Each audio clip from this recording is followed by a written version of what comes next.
Sesungguhnya Allah Ta'ala memaafkan umatku karena aku disebabkan beberapa hal. Satu, kesalahan, lupa, dan segala sesuatu yang dipaksa. Sesungguhnya Allah Subhanahu wa Ta'ala itu, keterangan hadis, sesungguhnya Allah Ta'ala itu mengutamakan umat ini sekiranya umatnya diajak tidak berdosa, akan diajak oleh Allah Subhanahu wa Ta'ala melalui Rasulullah SAW untuk diajak ke surga, tidak diajak kepada kesulitan. Akan tetapi kecenderungannya kayak kita ini kecenderungan boleh angel. Jadi Allah Ta'ala itu mempermudah. Oleh karena itu segala ada tiga hal yang dimaafkan oleh Allah Subhanahu wa Ta'ala itu. Yang pertama adalah perbuatan-perbuatan yang tidak sengaja. Maka perbuatan yang tidak sengaja itu walaupun salah diampuni oleh Allah Ta'ala, kecuali disengaja. Kayak sehat ngomong tidak sehat, itu kan jangan mempersulit diri itu. Wongnya sehat ngomong tidak sehat, salah ngomong apa? Itu delik dalam kesalahan. Yang kedua yang dimaafkan oleh Allah Subhanahu wa Ta'ala itu adalah perbuatan yang lupa. Salah nggak sengaja diampuni. Itu yang kedua, lupa termasuk salah. Kalau lupa itu juga diampuni Allah Ta'ala. Jadi mundur sholat itu dua, satu karena lupa, yang kedua karena ketiduran. Nah di sini dosa apa saja karena lupa itu diampuni oleh Allah Subhanahu wa Ta'ala. Ngelakon lupa ada sholat, lupa ada puasa, gitu ya. Lupa tidak zakat, itu di Allah Subhanahu wa Ta'ala dilupakan. Lupa ada ngajar, gitu ya. Lupa ada ngajar diampuni, gitu. Nah, yang sulit itu kalau bergaya lupa, nggak lali atau lali itu dosa istilahnya. Kalau memang betul-betul lupa nggak apa-apa, berarti kan pikun. Lupa itu bagian daripada pikun. Pikun itu diampuni oleh Allah Subhanahu wa Ta'ala. Bahasa kasarnya lupa itu kan pikun ya. Pikun. Ya kan? Nah, lali itu pikun. Jadi kalau lupa ndak ngajar bu-ibu ya, kalau lupa ndak ngajar diampuni. Lek otak lali, ya gak diampuni ya. Lek lupa itu diampuni Allah Subhanahu wa Ta'ala. Lek betul-betul lupa diampuni. Yang ketiga, wa mastakrihu alaihi, dan sesuatu yang dipaksa oleh orang lain. Seperti apa itu lagi murtad yang dipaksa itu. Hai kon kafiro. Dia ada orang kafir. Ada kafir itu diampuni Allah Subhanahu wa Ta'ala. Ada ikut dia, ada ikut-ikutan. Nah, ya. Takut dia apa kan? Oleh karena itu kita harus hati-hati. Sesungguhnya apa intinya? Allah Ta'ala itu mengajak kita untuk selalu hidup enak. Cuman kita tidak mau hidup enak.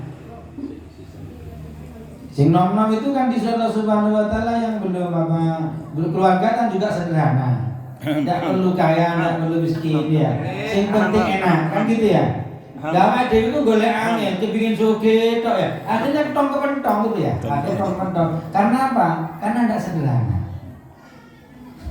Nah, yang muda-muda suruh kawin. Kalau sudah waktunya itu, kalau kok tidak kawin, ya kan temen-temen hidupnya masak dewi, masak dewi. Jadi sebenarnya Allah Ta'ala itu akan membuat enak kepada kita. Tanggal piro sama batasannya. Rasulullah sudah memberi contoh umur 20. Nah, itu ini enak ya. Jadi banyak Allah Subhanahu wa Ta'ala itu selalu menjurus apa? Selalu hidup enak. Termasuk sholat zuhur. Kita dianjurkan sholat zuhur itu agar hidup kita enak. Maksa mulai isu mati awan ke atus-atus. Kerja akhirnya kesel. Lah kesel memang waduh, nyambut kami kok ngene kan sugi-sugi.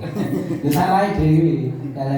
Jadi Allah Subhanahu wa Ta'ala intinya ingin membuat kita hidup enak. Jadi hidup enak itu tidak harus kaya, enggak. Kata Allah Subhanahu wa Ta'ala kuncinya cuma dua. Kalau dapat nikmat, syukur.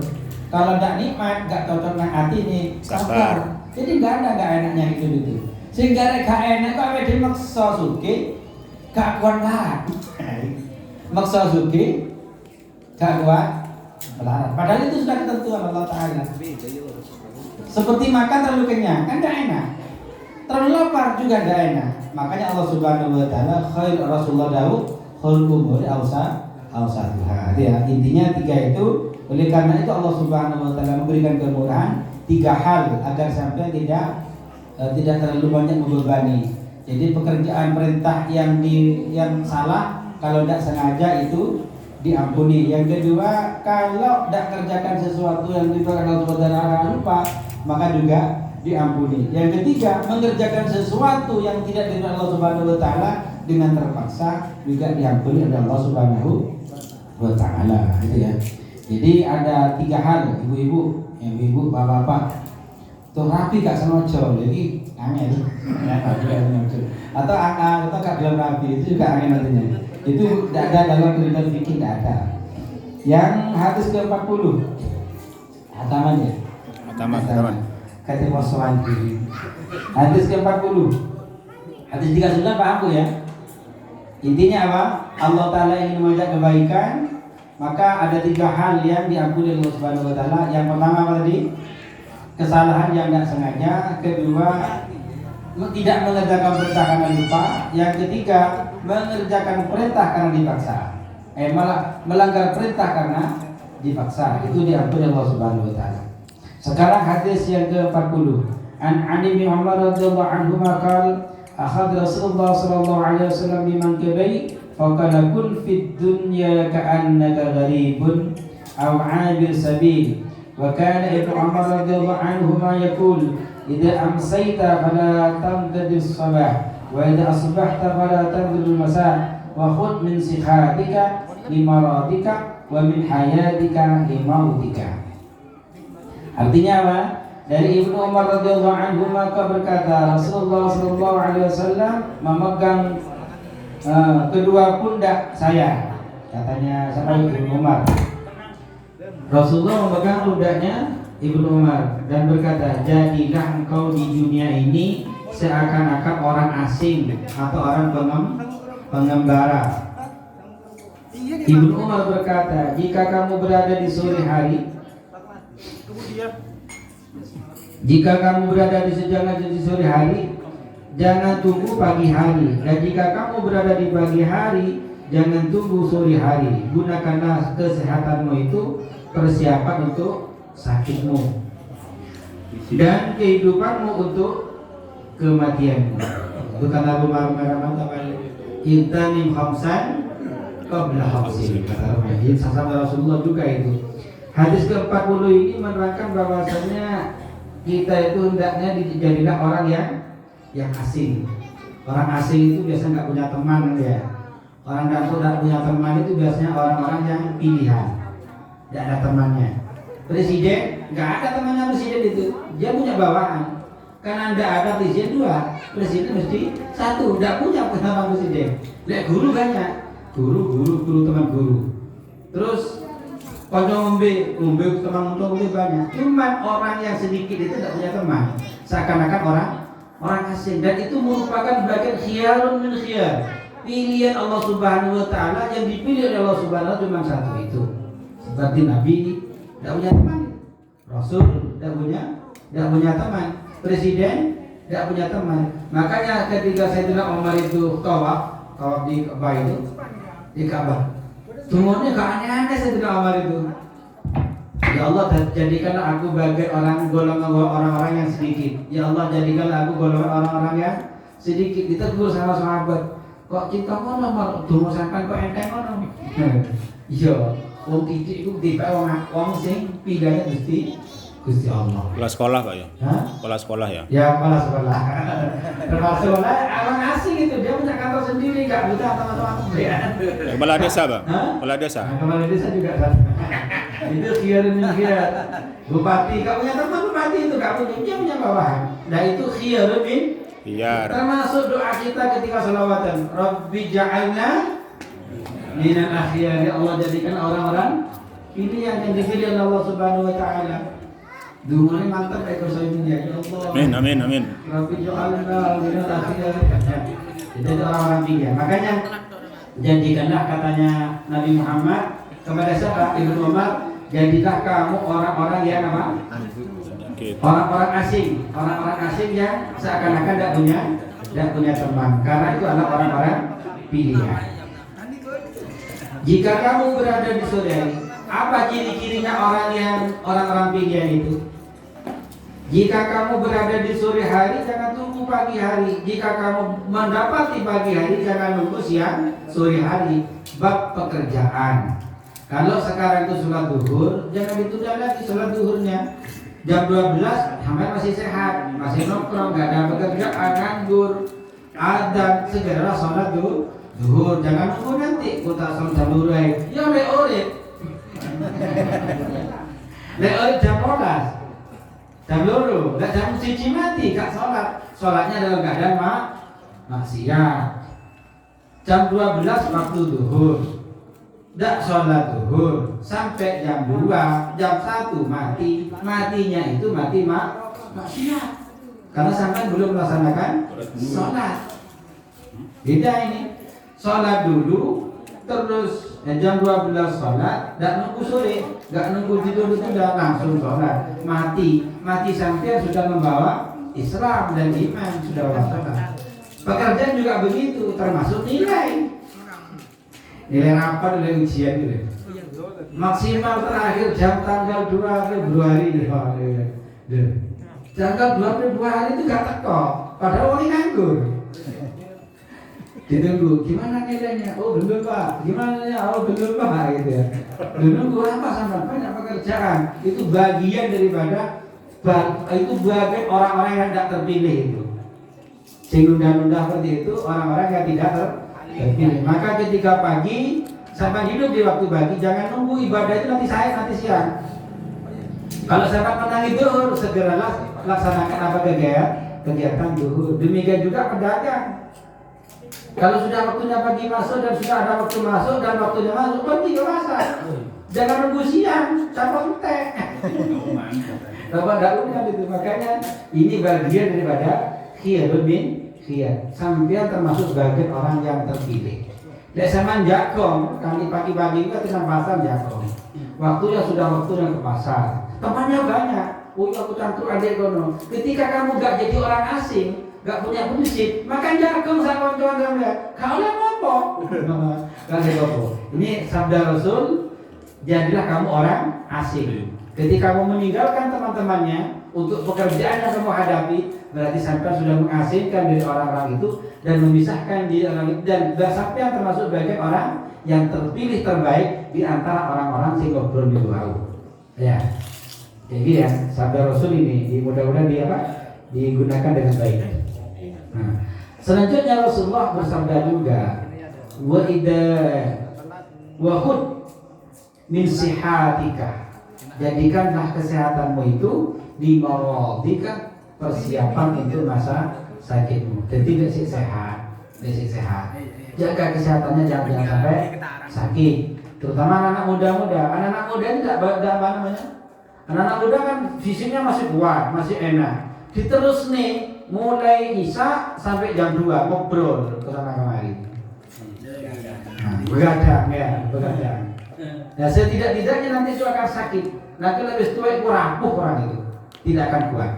Kecuali sampai memang begadangnya itu kan Allah Subhanahu Wa Taala memang torikoh yang dianjurkan ada guru dan syaratnya. Ini kudu pada bengi, itu berarti torikoh. Kalau sudah melaksanakan torikoh, gurunya, mursidnya, merintah sampean itu sudah tahu ke fisik sampean, sudah tahu jiwa sampean. Kalau sampean punya mursid, maka begadang sampean akan diarahkan kepada Allah Subhanahu Wa Taala, dan fisik sampean walaupun kurang tidur tetap kuat. Kenapa? Karena ada takyid di dalamnya, ada kekuatan Allah Subhanahu Wa Taala yang dimasukkan kepada kita melalui guru mursid kita itu. Nah, begadang ngalor itu enggak jaga kesehatan, Makanya Nabi Muhammad SAW ketika kita sehat, maka jangan sampai tidak menjaga kesehatan. Jaga kesehatan, jangan sampai sakit. Satu-satunya Imam Ghazali menerangkan di dalam Ihya Ulumuddin itu, menjaga kesehatan itu makanan harus seimbang. Makan harus seimbang. Bagaimana makan seimbang itu? Kalau makan tidak berlalu kenyang, terus bagilah perutmu itu dibagi jadi 3 bagian. yang sepertiga itu berisi angin, yang sepertiga itu berisi air, yang ketiga itu berisi makanan berat. Nah, di situ akan seimbang. Dan itu tidak akan menjadi ngantuk kalau akan pola makan kita itu baik, dan itu akan menjadikan sehat. Dan jangan makan ketika akan tidur. Ini jaga kesehatan ini ya. Jangan makan kalau sampai mau tidur. Ini soal ini bagian daripada kesehatan yang diajarkan setelah tadi. Apalagi makan malam. Makan malam itu full makanan ringan. Kalau sama makanan berat jam 9 malam, jam 10 tidur, itu kealamat itu penyakit. Katanya Imam Ghazali. Ini ada Ustaznya Ghazali. Nah, makanan seperti itu tidak boleh. Karena ini berbahaya untuk tubuh, berbahaya untuk kesehatan. Tidak tahu sebabnya. Ternyata setelah diteliti tahun 2017 itu, Indonesia itu rata-rata kena kencing manis sekarang itu. Kenapa kencing manis terjadi? Karena rata-rata orang Indonesia itu cuma setiap malam makan berat, terutama nasi putih, dan mereka telah makan tidur. Kalau itu bagian ya. Ini ya, dihubungkan dengan ilmu sekarang. Jadi Nabi Muhammad itu, memang beliau tidak makan malam, makan malam sedikit Pak, kecuali hanya satu bulan satu kali makan berat. Jadi makan berat itu gak berat tiap hari. Sego, nasi sama ikan itu Nabi gak tiap malam. Yang sering Nabi Muhammad itu makan kurma, minum air banyak terus tidur. Kalau dia mau makan, yang banyak gak makan. Nah kita ini jangan terlalu hari ini. Tiap malam. Oh. Jangan, Pak. Jangan tiap malam petoan. Tebak boruan, ditambah buuan, ditambah buuan sih ngobrol, sih ngejar makan malam loncone makan malam, apa beber, apa pisang ya, bongkang bulu itu ya. Itu kalau ditinjau 2017 itu, terus tidur, itu ternyata mempercepat kencing manis. Iya. Kundangan ini soalnya bagaimana? Macam bagi-bagi. Iya, macam bagi-bagi. Marit, Pak. Di situ diterangkan lagi jawabannya jangan sama tadi itu. Kalau makan tidak boleh berdiri. Kalau minum juga tidak boleh berdiri. Itu menjaga kesehatan. Menjaga kesehatan. Hah? Iya asar ya. Ya ini bagian daripada bagaimana kita menjaga kesehatan. Cuma kalau diteliti yang paling banyak penyakit kita rasa itu sama dia teliti kita sendiri ini. Yang sering banyak makan malam, makan nasi di malam hari. Makan nasi di malam hari tidur sama dia. Ini akan mempercepat penyakit lambung, kencing manis macam-macam. Nanti bisa saja. Kalau itu kategori kayaknya kayak kategori. Rasulullah sudah mengatakan seperti itu, jangan makan kalau kamu akan tidur. Nah, ternyata yang ini sekarang dulu kencing manis itu hanya khusus untuk orang yang turunan. Nah, saya tidak turunan kayak gitu. Ngomong sehat-sehat kencing manis, sehat-sehat kenyang lambung, kolesterol. Kenapa? Terutama kolesterol itu kanjeng Nabi Muhammad itu sangat menganjurkan sebelum makan kalau panjenengan dianjurkan mencicipi garam. Mencicipi apa? Ada beberapa bujur motor segini ya. Jadi dibasahi telunjuk itu dibasahi sebelum makan ini. Dibasahi terus ditilah. Lepas entek asin ini baru lanjut itu makan. Dan makannya kanjeng Nabi itu tidak pernah kurang dari 25 kecapan. Bapak Ibu, dari kanjeng Nabi itu tidak pernah kurang dari 25 kecapan. Kapan samploan itu gak kurang kalau selawi kecapan. Dan itu setelah diteliti, kalau kurang dari 25 kecapan itu, ternyata makanan itu tidak hancur dan glukosa itu tidak terproses dengan baik, dan ini juga menyebabkan kecepatan kencing manis, kolesterol. Penelitian gitu lah. Jadi pankreas itu, yang ada di situ itu tidak bisa insulin pun tidak bisa menghancurkan glukosa. Karena resapan makan yang dikecap tidak terlalu lembut, tidak seperti itu. Hasilnya bekerja keras, jantung bekerja keras, pankreas juga bekerja keras untuk menghasilkan glukosa itu. Dan ini menyebabkan ketika air minum kita kurang dari 2 liter, itu akan umur 38 di bawah 40 ini sudah kena kadang manis, kolesterol dan jantung. Karena dipaksa harus. Nah, ini Allah sekali Nabi itu darahnya begitu. Makanya enggak dulu banyak. Kalau mau tidur tidak pernah makan. Sebelum tidur selalu mencicipi apa? Garam. Mencicipi garam. Sesudah makan juga mencicipi garam. Ternyata setelah itu teliti dari kaki Nabi itu menghindari dari asam lambung. Makannya pelan-pelan, kecapannya banyak, sebelum makan mencicipi garam, sesudah makan dicicipi garam. Ternyata lambung itu baik bekerja dengan baik, detak jantung pun teratur, kuatnya masya Allah itu. Nah, kambing itu tidak tiap hari dimakan. Paling cepat ayam kambing itu 1 minggu sekali. Kalau tidak gitu ketika azimah, kalau tidak itu nggak makan kambing. Kita sekarang dengegi guling karena sate, lek nanti ke Malang bangsane ya, lek ke Bojong ada lagi itu terus gitu, nggak berhenti dari makanan ya. Untuk mengatasi itu Allah Taala wis tahu nek sak kula jenengan akan makan banyak. Makanya itu oleh Subhanahu wa Taala sampai tidak boleh makan 1 bulan. Nah, puasa Ramadan itu dalam rangka menyehatkan badan. Rasulullah sabda sumu tasihu, puasalah kalian kamu akan sehat.